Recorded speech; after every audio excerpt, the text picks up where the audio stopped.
Hey guys, we're back with a long-awaited episode/review of Beast Quest Series 8 Ballast, the Water Snake. And it's been a while since I've done this, and the first thing you might be pointing out is, hey, that's the old cover. Yes, it is. Well, apparently, you know how it is. Well, sometimes you can find the new covers, sometimes you can't. Well, it looks like I had the rotten luck this time, so I might be getting old covers, but that's besides the point. It's not really a big loss. Besides, the older covers are rarer, so that'll be interesting to find. And I will be pointing out before I start, there is a Beast Quest video game coming out on PS4, so that's awesome. That being said, let's start off with this book. Tom couldn't sleep after his adventures in Tavarnia, despite his accomplishments of saving the people. The beasts and finally capturing the Dark Wizard Malvel, Tom felt bad as his mother and Silver was still in Tavarnia. Venadro showed up in a vision in Tom's house, explaining his father had gone in search of a tree called the Tree of Being. It has the power to open portals. They could use the power to enter Tavarnia and rescue their friends. However, Tom wanted to help, but Adaro protested, saying, "This is your father's mission." The wizard left only for Tom to be being surprised by an arrow near his window.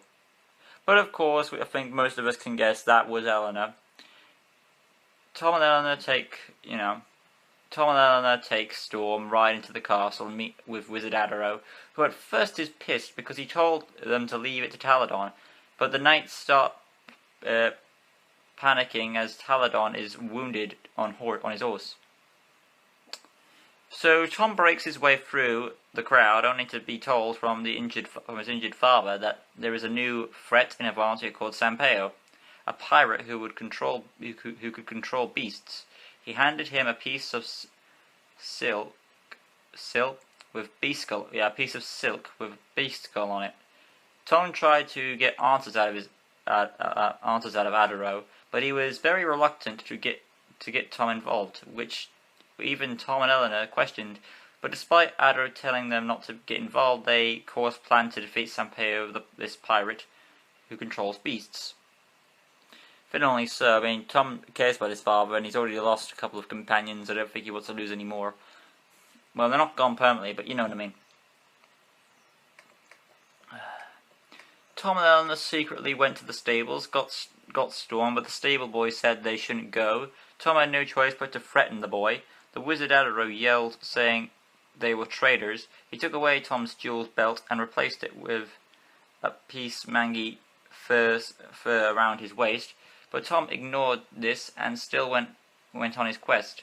Tom did think that Adaro was acting a lot like Malvel recently, and I had a theory on this, but I hope it was wrong. But luckily, I'm not going to say anything now, but we'll get to that later. They were heading to the ocean, but they had to go through the forest of Fia in order to get there. They encountered an orchard and saw the pirate skull mark carved into the trees. They knew they were getting closer, when suddenly a scream. Tom and Eleanor see pirates threatening villages, while two of them were cutting down a tree. Turns that they wanted the Tree of Being. They also wanted the Tree of Being to use its portal magic to enter into other kingdoms and steal their treasure. However, of course, this tree was not the Tree of Being, turns out, and Tom and Eleanor kick butt, and the pirates retreat. They reach Eleanor's uncle Leo's who's not there. They then come to the conclusion he was lost at sea. Now the pirates' plan makes no sense to me. If they're planning to cut the Tree of Being down, won't that take away its magic?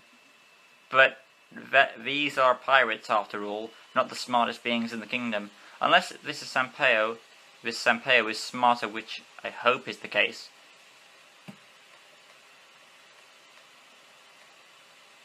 Eleanor is upset. Eleanor's upset about her uncle, and after so many losses, Silver and Freya being trapped in Tavarnia, Mark killed, Wizard Area acting rough, a pirate king and his own beasts at his own disposal, and now her uncle's gone missing, There's a lot to be sad about, but then when they reach the shore, the fishermen explain that Leo hasn't turned back a few days, and there haven't been many fish. One of the fishermen claims something big is out there. We also encounter the Tree of Being with a branch cut off, as they theorize that the wood from Tom's shield may have come from the Tree of Being, as his shield glows near the tree. Tom and Eleanor assume a beast, so next morning they leave Storm behind and take a boat out to sea to find Leo and see what's so big in the ocean. However, they end up by bumping into Sanpeo's pirate ship. Sanpeo is introduced and explains he brainwashed Wizard Adro, which explains his actions and cancels my theory out, because I thought he was Malvel in disguise, but no, it turns out to be Sanpeo has got control of the wizard, along with Uncle Leo captured and being fed to Ballon. The first beast arose from the waters and was ready to be fed. Also, the missing branch on the Tree of Being was used as wood for Sanpeo's ship. Oh, that could be an interesting thing. Tom fought off Ballon, allowing Eleanor to rescue her uncle. Then Sanpeo made his beast attempt to drown Tom, but he managed to survive thanks to Sepron's tooth and join the others on the boat. Then Sanpeo revealed he had Tom's magic jeweled belt, which makes this more interesting and gives Tom a reason to hate him on a personal level, as well as brainwashing his friend Adoro. Tom fought with Ballon again, and eventually Ballon revealed he had his own ability to split himself into two, one in the air and one in the sea. Tom decided to lure them together and fuse them, while Sepron arrived and kept the pirates at bay. Tom's plans worked. After a brutal stab, Ballon was killed. Sepron rescued Tom, only to discover Sanpeo was pissed. And of course, Tom had Sanpeo at his mercy, what he thought was his mercy, after killing his beast, but of course the Pirate King admitted he had 5 other beasts, and Ballon was his weakest. He quickly told his men to prepare the ship. Sepron tried to stop them, but the entire vessel raised from the seas and into the air. No doubt Adro's magic, or it could be the Tree of Being. So there's 2 theories of what that is, aiding them with their plans. They escaped while Tom and friends returned Uncle Leo to his home, while also discovering the tree got more healthier. They assumed the Tree of Being I'm talking about. The Tree of Being got more healthier, as they assumed it was because they had defeated Ballon. Every time they killed one of Sanpeo's beasts, the tree would regain its health. That was their theory. The tree sank into the ground and moved on somewhere else, leaving behind a bark-shaped map that would indicate where the tree would appear next. Tom and friends say goodbye to Uncle Leo and venture forth on their quest. So that is the first book of Series 8. Overall, it's the starting book, so it's a good start, but it is a better start than what we had 2 other books. Sanpeo is an interesting villain. I mean, the only 2 villains we've ever had was Malvel and Velmal, and Velmal is personally my favourite right now, because Mal is just your typical villain. Kingdom running. But this Sanpeo is closing up on there, he might be good. And the fact that he has Wizard Adoro on his side, brainwashed, is a kind of cool concept. Similar to what Velmal did with Freya. And it's and the fact that he has his belt and he's using magic from other sources to gain what he wants. Isn't it a cool slice? So overall, I forgot what I give my ratings out of 10. If it's out of 10... If it's out of 10, I say it's a 7 out of 10. Yeah, 7 out of 10. If I do my ratings out of 5, I'd say it's a 3.5 out of 4. No, 3.5 out of 5, yeah. I need to recheck my Beast Quest reviews, how I rank things, though.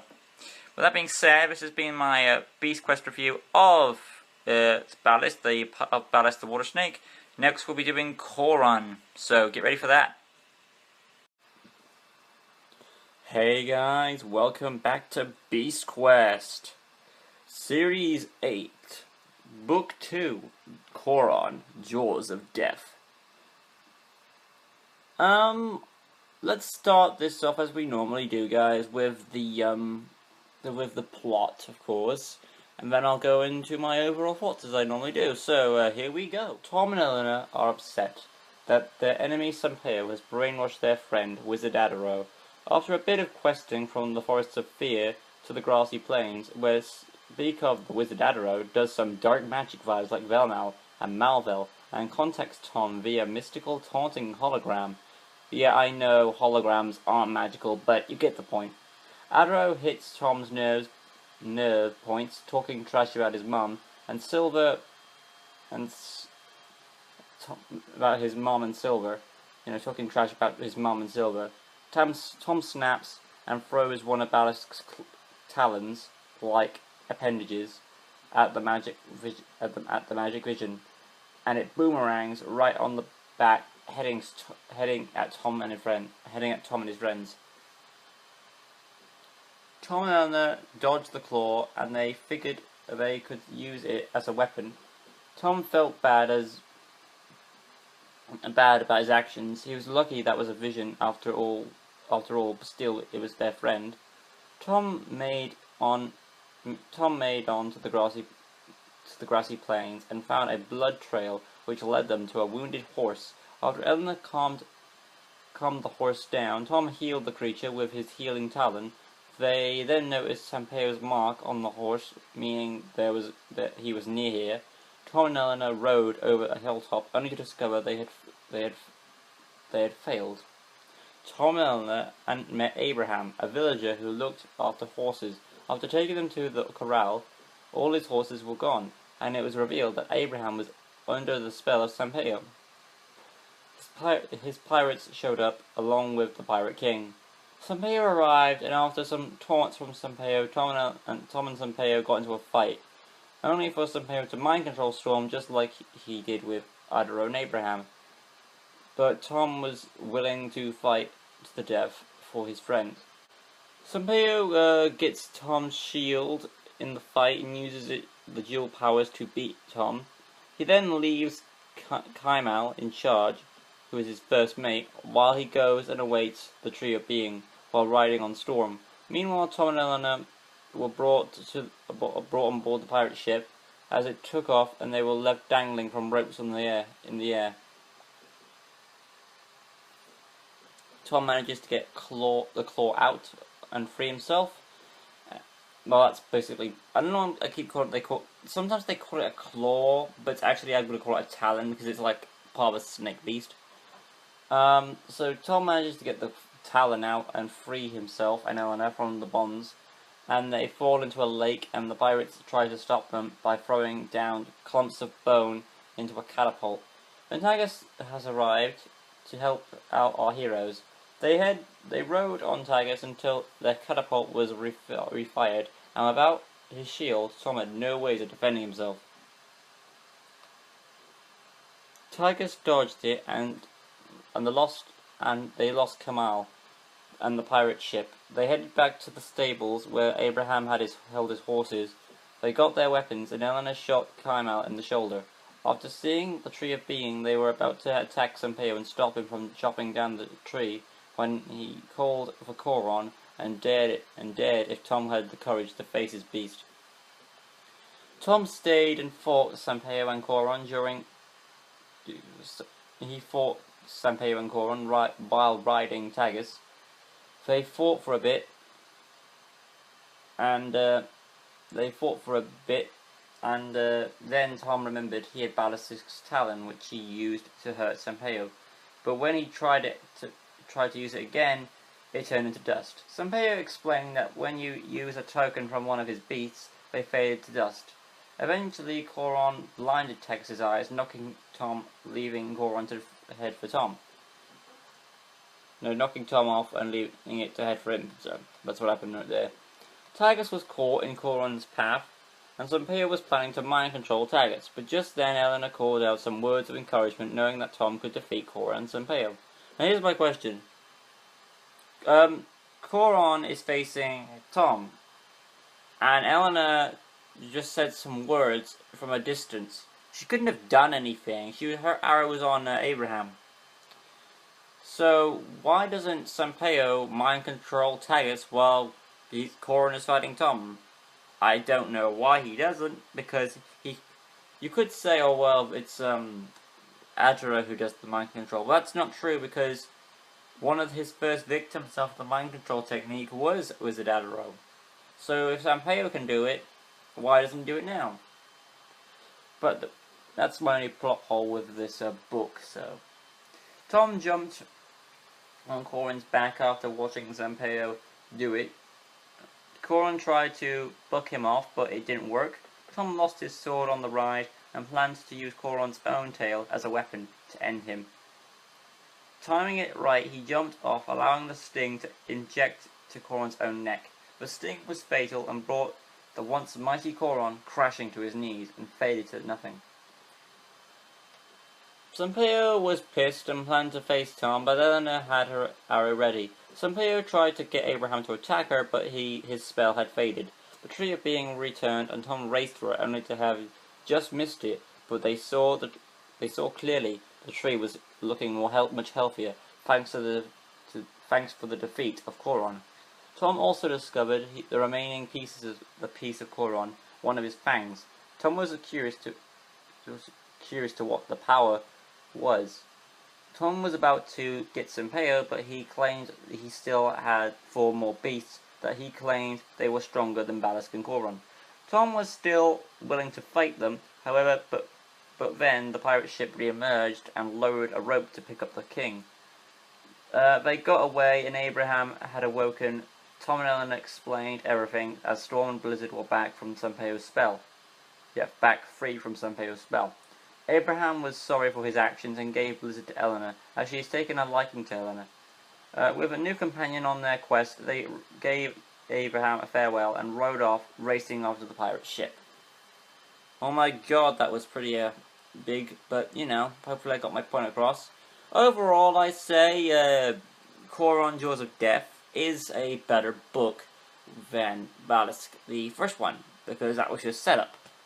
And I know there was a plot hole of why didn't Sampaio do something, but that's many villains' major faults, really, that they don't do things when they have the power to. Overall, though, I still like this book, and it does remind me of a sort of classic vibe of a cartoon show in a way, with the whole thing. And Sampaio is actually a good villain, really. He is he's up there with Velmal, I'd say. I don't say he's as good as him yet, because I haven't seen all the books. Well, I have seen them, but it's been a while. And but he does this one action he didn't do with the mind control does take him back a bit. So Velmal's still my favorite villain.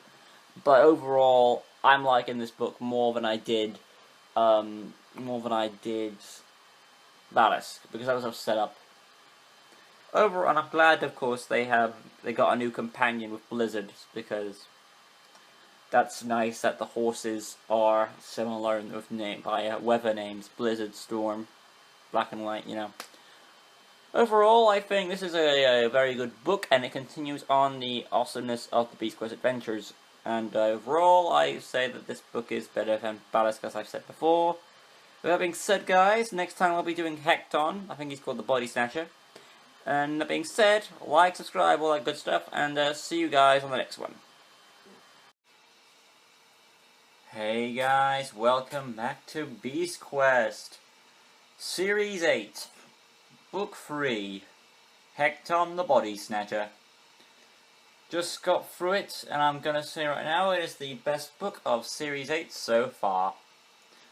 I was actually surprised, to be honest, because going back, remembering last time, I didn't like this book very much, and I think it was because of the overall beast design.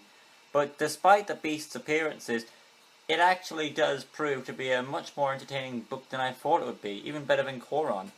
So let's get through this. Tom and Eleanor rode their horses from the grassy plains to the vanished woodlands, which were near the volcano they feared it was erupting, which made them worry for Epos, as that was the flame bird's home. Eventually, they came to a bunch of desperate villagers who had been ransacked. Tom and Eleanor knew who was responsible for this: Sampaio's pirates. The villagers explained they took the mother's son, called Aaron, which meant they were planning to get new recruits. Tom and Eleanor rode off to rescue Aaron, only for them to be outnumbered, so they decided to fall back and plan to use a prison trap to capture the pirates. Tom and Eleanor make camp and plan to take the pirates' weapons and put them in a jail to lure them in. No doubt planning to lock them once they took the bait. They put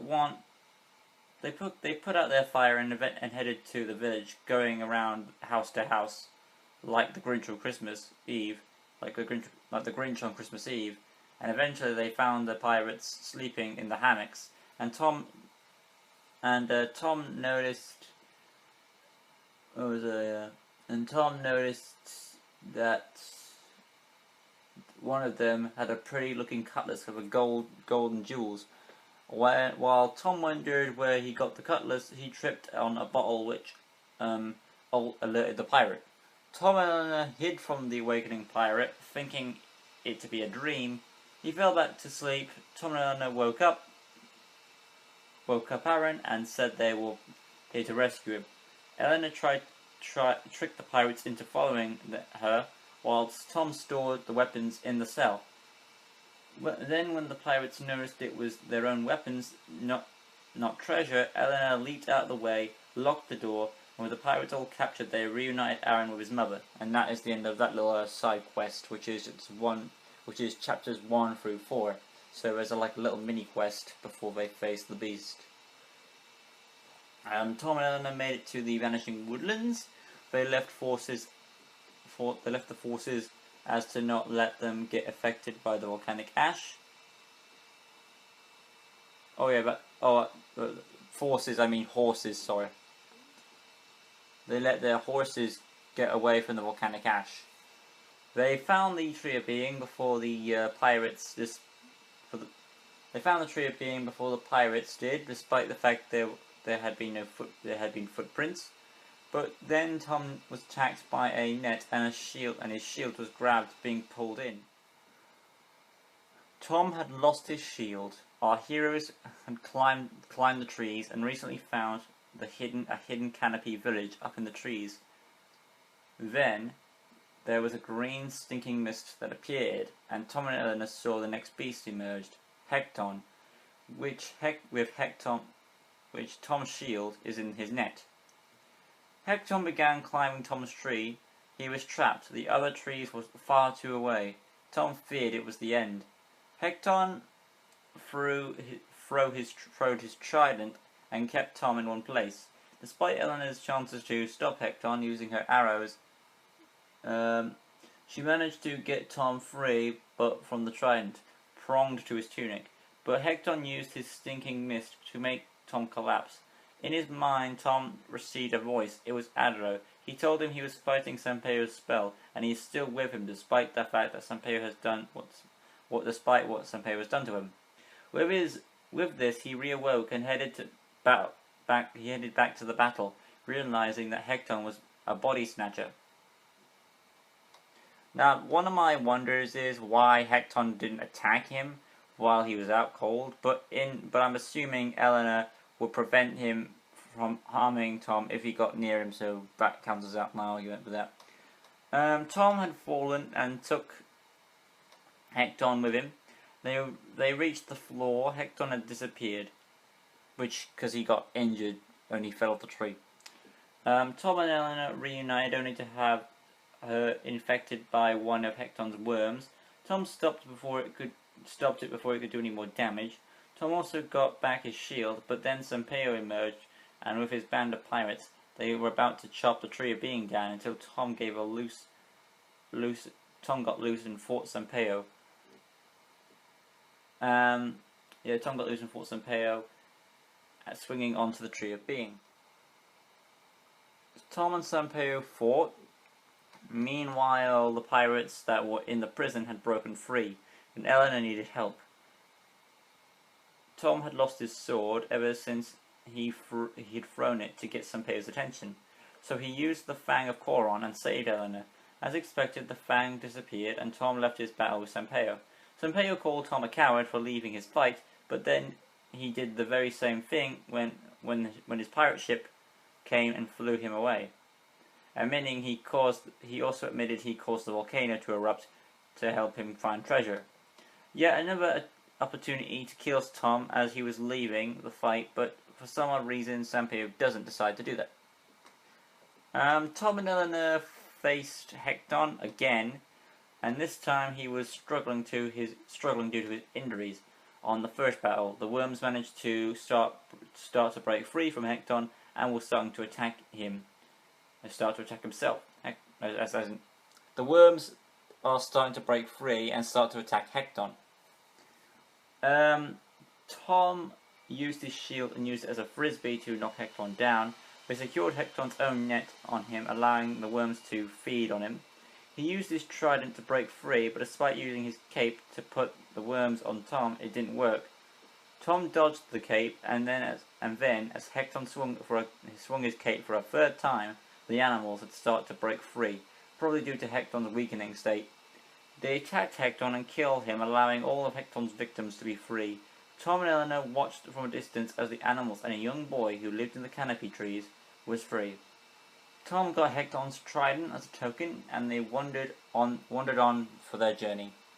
And that is basically the story of Hecton the Body Snatcher.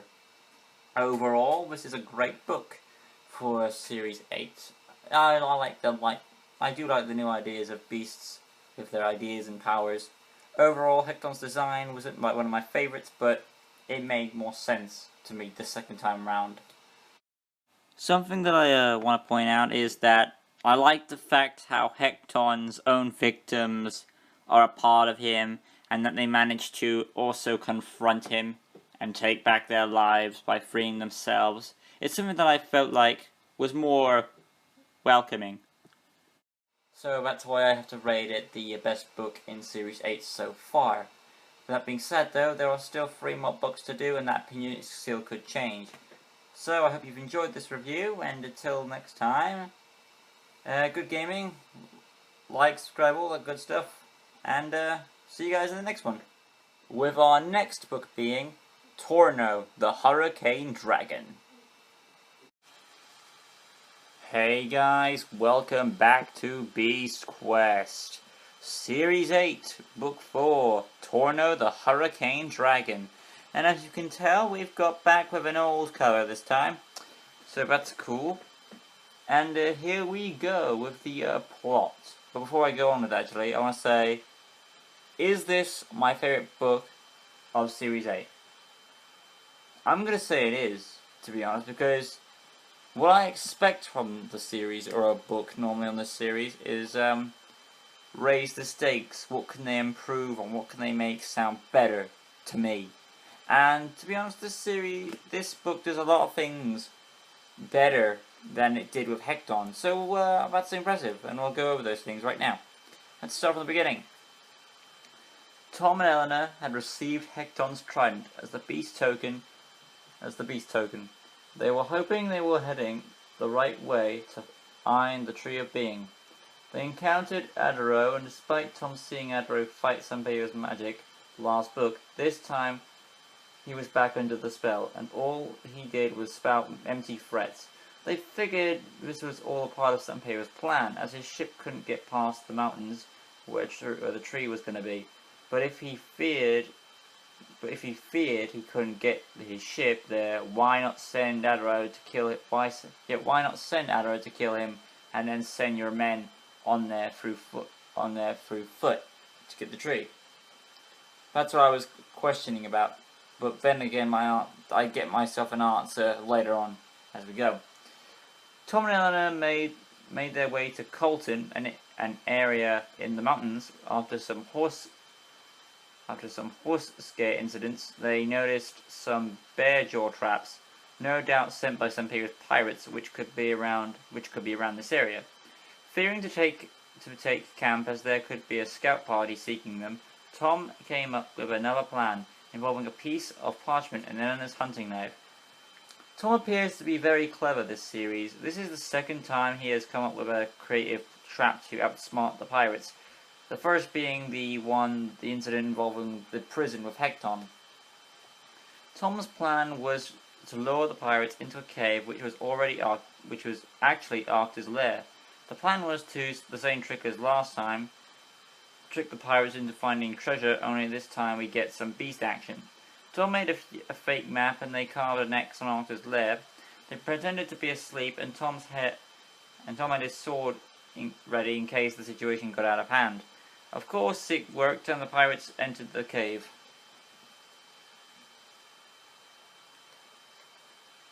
Tom and Eleanor were climbing the mountains whilst overhearing the pirates scream as they met Arthur. Tom's trap had worked. However, after some more climbing, Tom and Eleanor noticed that the crevices in the mountain were really claw marks of the giant creature, the next beast.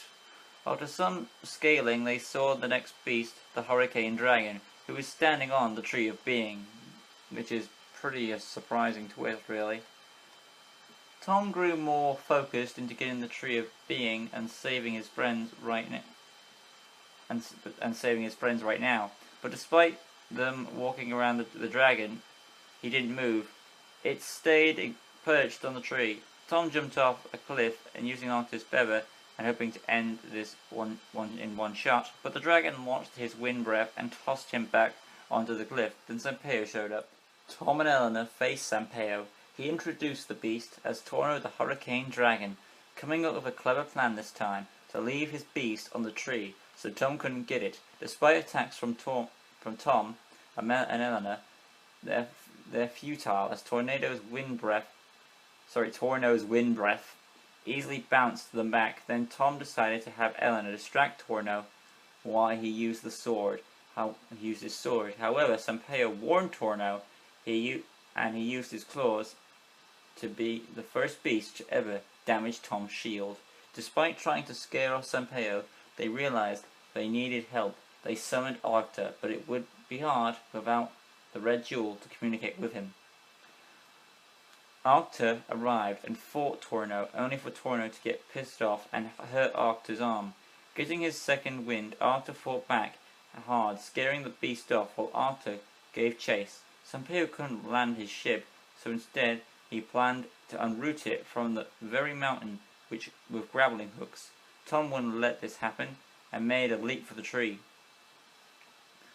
Tom jumped aboard the pirate ship, fought off the pirates, and got into another sword duel with Sampaio. When it looked like Tom was going to win, a pirate tripped him up and turned the tide into Sampaio. But then Tom got out Hecton's trident.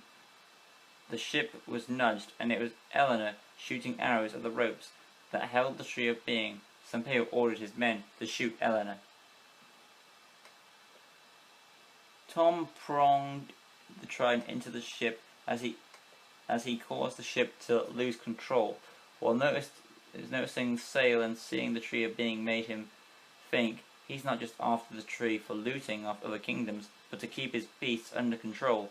This could also mean he could control more beasts, which explains why he tried to control Tagus 2 books ago with Koron.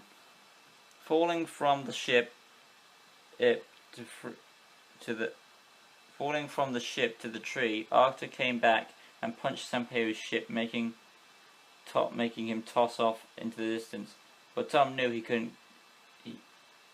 hasn't seen the last of Sampaio, because Arctur punched the ship away. But Tom knows that he's going to be back. Meanwhile, Arctur tried to fight Torno, who was now back on the tree with Tom as well. Oh, by the way, Tom lost Hecton's trident because he used it.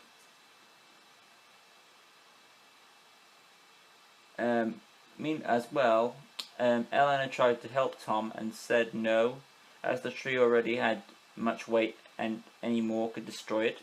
Which makes Sampaio look dumb. Why would you let your beast sit on the very thing you want if his weight could destroy the tree? Of course, Arctur was down, and Tom came up with a plan to use Torno's own claw prints against him. Tom lured Torno over to where he stepped before, causing the cliffs to crumble under the dragon's weight. Tom and Torno fell while Torno tried to get him. Tom had hurt his wing, so he couldn't fly away. His fate was decided as he was crushed under an avalanche of boulders. Tom was saved by Arctur, who had retrieved Tom's shield as well. Arctur left Tom while also gaining Torno's dragon scale as a token. Eleanor noticed the tree of being was getting more bigger and healthier, which seemed to be good, but the tree was now bigger, and and the rock that was implanted was now too much weight for it to be holding up together.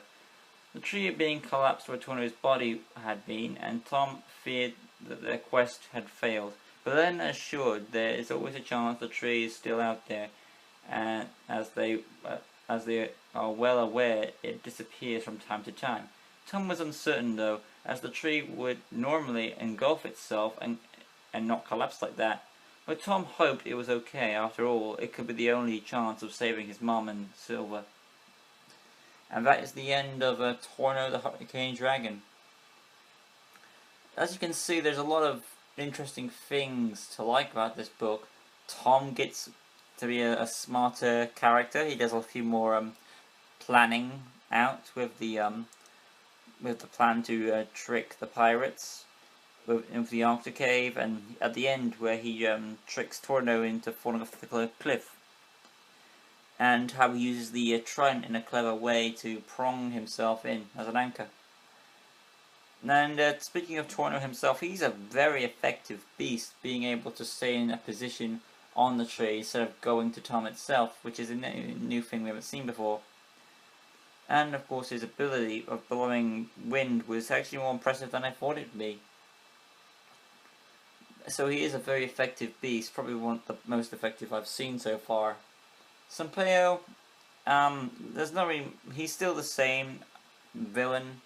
Nothing really has changed in him, really. But then again, this was his plan, so to put Torno there, which is clever, but also dumb, because as the books clearly says that Torno is heavy as a beast, and his own weight works against him, which is his weakness, and that could easily destroy the tree as well, so I'm wondering why would you do that? But still, that plot hole aside, it's still a good plan. Also, the fact that we get to see a lot of interesting stuff here. And, I mean, there's a lot of things here that are likable. Tom actually does a lot more sacrificing than he does. And it's good to see the story progress in a relative way. And Tom does learn how a bit more of Sampaio's goals, or that he wants the tree for not just treasure, but also for controlling more beasts, which I explained before in my analysis. Not to mention that the tree of being at the end, that whole thing, having it be assumed destroyed, that did raise the stakes up a bit. I'm assuming it's not destroyed because that would mean their whole journey will be pointless, but having that kind of ending does raise suspension, and I'm really interested to see how it's going to progress in the overall story. As you can see overall, this has got to be my favourite book of Series 8 so far. Torno the Hurricane Dragon, awesome book, awesome. And it's going to be really hard to quite beat this book, but I'm looking forward to be surprised, because next time we're going to be doing Chronos, who's like this vulture beast. So till next time guys, Chronos. Hey guys, welcome back to Beast Quest, Series 8. Book 5, Chronos the Clawed Menace. And we're nearly through with this, so that's great. Also, I want to point out today I got the books for Series 9, look forward to that. I will point out one of those books is a new cover and 5 of them are old covers. I'm a bit disappointed in that, but still, I've come to accept it, and it's okay, to be honest. It really doesn't matter. Getting the books, reading them is just awesome enough. That being said, let's get on with this. Chronos. Well, I'm going to start things off with the story this time, and then I'll go into how much I like it. Alright then, Tom and Eleanor were crossing the icy plains to hopefully find the Tree of Being. At the end of the last quest, Tom and Eleanor saw the tree disappear and feared it was destroyed. However, the map revealed it to be alive and well, located near Nanook's cave. Tom used his bell token he got from Nanook to face the cold. Eventually, Tom hit his foot against hard objects. As they dug it up, it turned out to be dead moose, with reins around it, which made Tom and Eleanor fear people could be under there. Tom and Eleanor rescued the only survivor, a boy called Abel. They told him he was the only survivor, and he explained he was attacked by a giant bird. Tom and Eleanor assumed this to be one of Sanpeo's beasts. Then Tom decided to lift his wagon, and he told Storm and Blizzard to take Abel to the city and tell Taladon to be ready. Eleanor asked why they need Taladon, and Tom believed Sanpeo was a dangerous threat, and they were going to need all the help they could get. Something I want to point out here is that we get some beast killage here. The beast kills his family here, which is in the prologue. So that's cool. It raises up the beast a bit. Tom and Eleanor had reached Nanook's cave, only to find she wasn't home. So they made camp. However, Tom and Eleanor noticed Sanpeo's shadow, assuming he was in the cave. They chased after him, only to reveal it was the trap. It was a trap. Sanpeo was using the powers of the white jewel from Tom's belt to allow his shadow to walk away by itself. Then, Sanpeo unleashed Chronos earlier than most of his previous beasts, and they now had to face the Clawed Menace. So I've got some better planning by Sanpeo's part here. Tom and Eleanor fought Chronos, who revealed to have laser beam eyes. After some fighting, Chronos accidentally hurt himself, making a retreat into the cave. Tom and Eleanor followed, Tom being suspicious why he would retreat so easily. Then, when Chronos saw them inside, he raced back out and blasted chunks of ice to seal them in Nanook's cave, which makes me wonder if that was a part of Sanpeo's plan all along, which it probably was. If it is, then Sanpeo's a clever villain. If it's not, then the beast is clever. But I'm going on my first theory right there, so I think it's probably Sanpeo's doing. Tom and Eleanor were trapped until Ellen reminded him of the dragon scale he won from Torno. Using it, the snow and ice melted, and they were able to free themselves from the cave. When they got out, they noticed Sanpeo's ship. They hid while Sanpeo and his crew were awaiting the Tree of Being. It was said to be spawning around here, according to the map. My theory is Sanpeo either uses his piece of the Tree of Being to locate it, or he uses the wizard Adaro, hence why he took him hostage, under his spell, to find it. But I'm going to go with my first theory that the piece of the Tree of Being is that good. But then it makes me question why you take Adaro in the first place. I guess to stop Tom. That's my theory. Anyway, back to the story. But eventually the pirates find Nanook's footprints, and Eleanor assumed Nanook would show up near here, as she will sense the Tree of Being near her home. She might investigate that. Tom, agreeing with Eleanor, smiled as they believed Sanpeo was in for quite a surprise. Tom and Eleanor followed Sanpeo secretly to see Nanook guarding the Tree of Being, now looking nearly fully restored. But Sanpeo did not get, he didn't get stopped by Nanook. He wasn't scared of her. Of course, he had his own beast, so I don't think he would be scared. He convinced his men to stay strong, and he summoned the remaining members of his crew. After Tom and Eleanor dodged some environment danger, they joined with Nanook. Sanpeo was pissed that they had escaped his cave trap, so he had another idea. He used his red jewel to get Nanook to obey him. And at this point, I'm starting to get attached to Sanpeo. He's starting to use his jewel power. It's very effective, which I do forget he has them from time to time. And again, it gives Tom a personal reason for him to hate this guy. He is shown to be getting smarter in the books, especially in this one right now. So I'm starting to actually like Sanpeo a bit more than I did.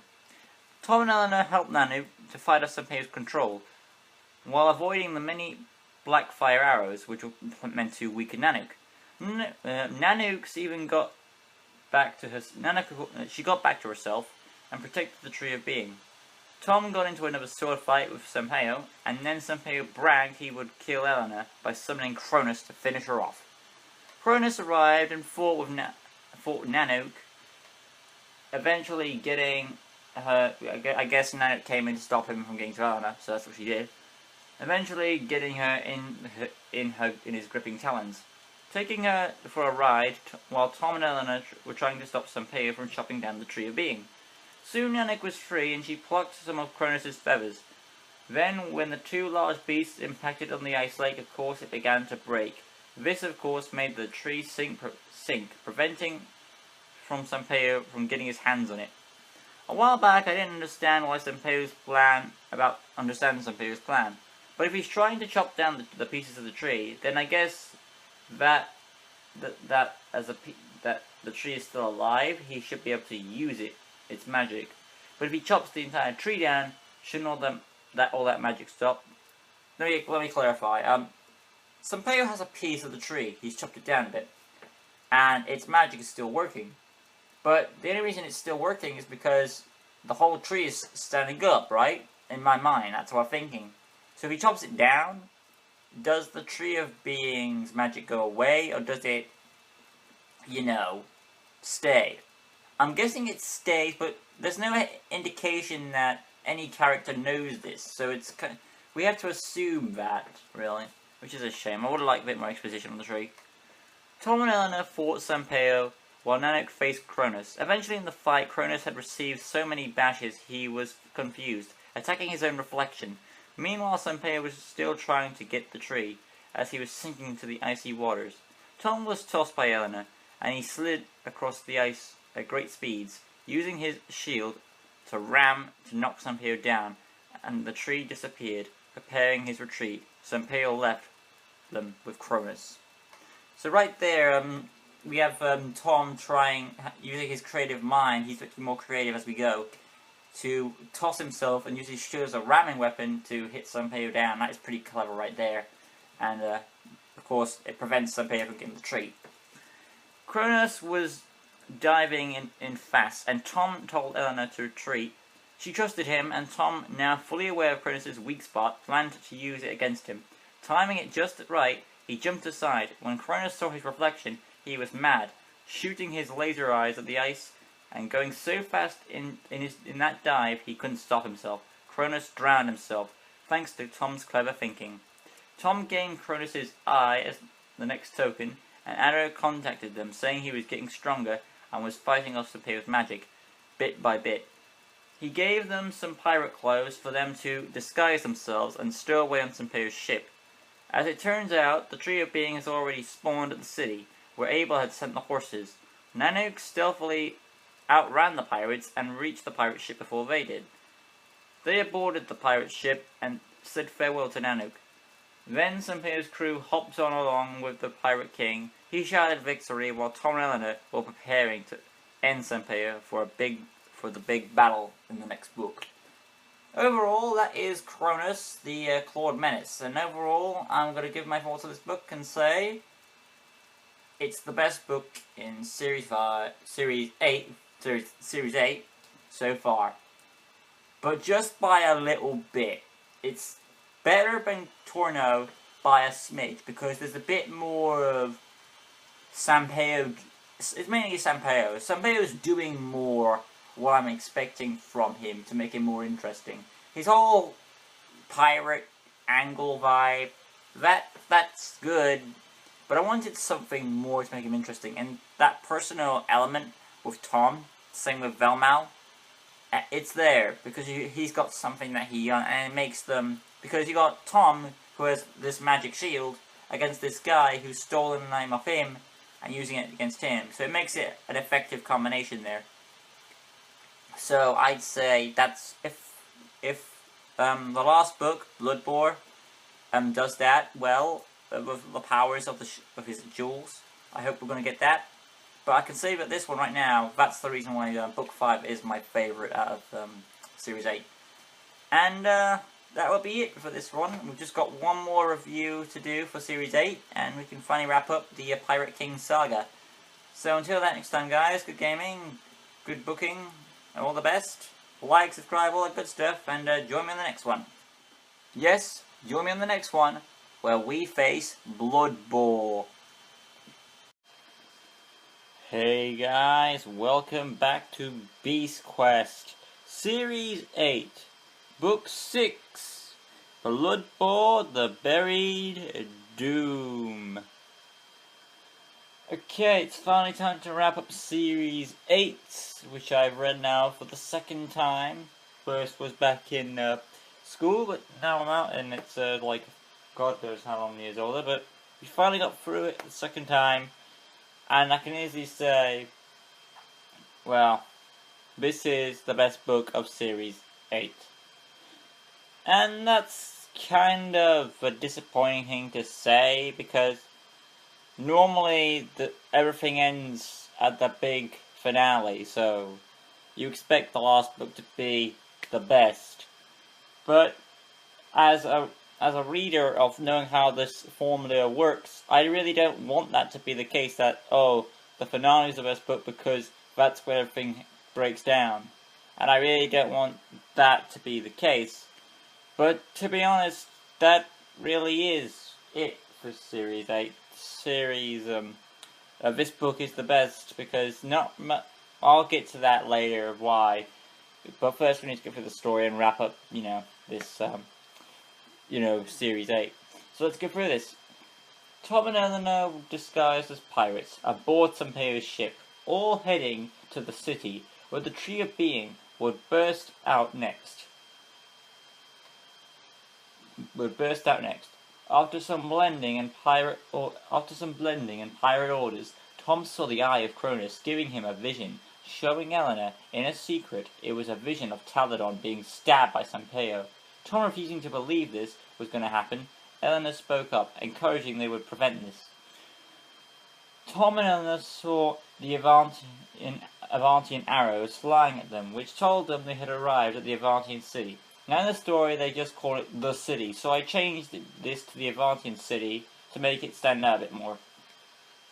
They snuck off to one of the lifeboats, and Tom used his shield and sword to deflect the arrows, only to have Sampeo recognize Tom's shield. Tom knew that Sampeo had caught on, so in a risky move he grabbed Eleanor and jumped off the lifeboat using the power of Archer's feather to break their fall, despite Eleanor claiming the shield couldn't hold both of them. They ended up in the castle and joined up with King Hugo and Taladon, who showed them the Tree of Being and told them that the last of Sampeo's beast, Bloodboar, is on the south side, while the pirates were at the front. With the beast already here, it looks like it was sent on ahead. It looks like Bloodboar was sent on ahead to prepare for Sampeo's arrival.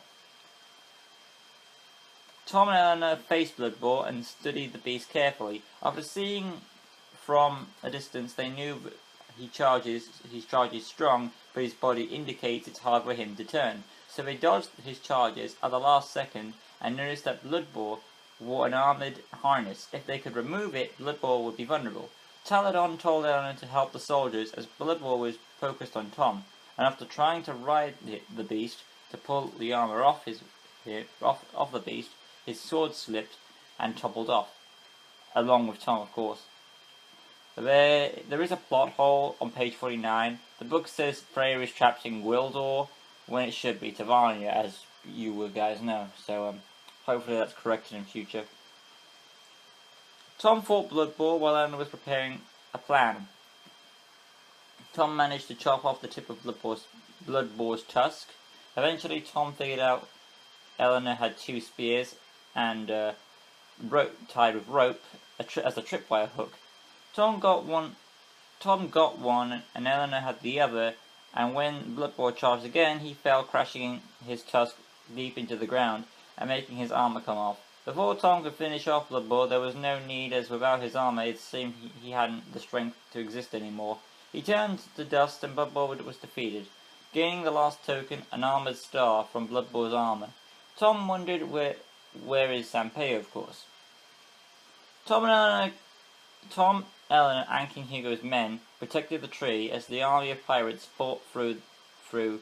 Tom took care of a soldier with a whip and joined with Eleanor. After that, Tom was caught in a net, and before the pirate could finish him, Eleanor came to the rescue. However, a pirate was sneaking up behind her and choked her. Tom cut himself free of the net and tossed his shield, rescuing Eleanor. They joined forces with the soldiers, only to understand they couldn't keep this up much longer. Tom whistled for storm and blizzard, and with King Hugo and With King Hugo and Taladon, they turned the tide of battle. They made Sampaio force a retreat, and Tom couldn't believe Sampaio was escaping. First of all, it's great to see that King Hugo also fights, he also fights, proving he deserves to be the king, and he's not fully reliant on his men. He's willing to risk his life for his kingdom. Also, I just realized Sampaio could always come back whenever the tree changes spots, which means this formula of Sampaio's planning could go on for a long time. Luckily, it's ending in this book. Sampaio tried to escape on his flying ship, leaving his remaining pirates behind, only for him to be stopped by the wizard Adaro, who was now stronger than ever, with new robes. Taladon explained that it took all of Adaro's old magic to conquer Sampaio's spell on him. So now, like Lord of the Rings, he has been reborn into a stronger and more powerful wizard. Adaro made Sampaio's ship crash into the battlements, which was now leaning like a seesaw. Tom went on to face Sampaio, and they got into a sword fight, while trying to steady themselves. Sampaio stepped back too much, and Tom tried to save him. But of course, he tried to save him by grabbing his belt. Of course, it tore off, and Tom got back his dual belt powers, and Sampaio fell over. Adaro, of course, saved Sampaio from dying, and he was brought to Taladon. Instead of killing him, Taladon gave Sampaio a chance to change his evil ways. But of course, Sampaio planned to backstab him, which was shown earlier from the Eye of Chronos. Tom, not allowing this to happen, stopped Sampaio by throwing his armoured star, which he had won from Bloodboar. Before the blade hit Taladon, Tom had saved his father, and the soldiers took Sampaio away. They went into the tree to reunite with their friends, and Tom feared what if it didn't work. But then everyone assumed that the tree was dying. And at this point, I was going to stop the book because I finished chapter 8. But when I heard the tree was dying, I was like, oh, I've got to keep reading to finish this up. But of course, it turns out the tree was not dying, but opening the portal to Tavalnia. And after a bit of waiting, Freya and Silva reunited. Hugs and greetings from all. Taladon reunited with his wife, and after a long reunion, the tree sank into the earth again. But Sampaio's ship had fell from where it was leaning and crashed into the dungeon. Trying to save the prisoners, in case they were killed or were planning to escape, they helped one up, but he quickly made a run for it, and Tom recognized him straight away, Malvel. But Adaro told him to let him go, as there will always be enemies, and he knew Tom would face him, and he would be stronger now with his mother and father finally fully reunited. And that is the end of Series 8. Overall, that was quite a lot of big stuff to get out of the way with, but hopefully I got through that pretty well. As you can see, with all this stuff going on with Sampaio, with the portal, and with, you got a wrap-up to the Beast, which was wrapped up pretty quickly in the first 4 chapters. You get a good book here. You get the Beast action, you get the big villain fight you want. Everything wraps up pretty nicely. The fight with Sampaio was a bit short, but then again, I'm glad it was short because I really didn't like this villain, to be honest. Let's get on with Sampaio. This is the problem with Series 8 all in its weak point. Its weakest element of this series to me is its villain. Sampaio is like the second most interesting villain compared to Malvel, who's the weakest so far for me.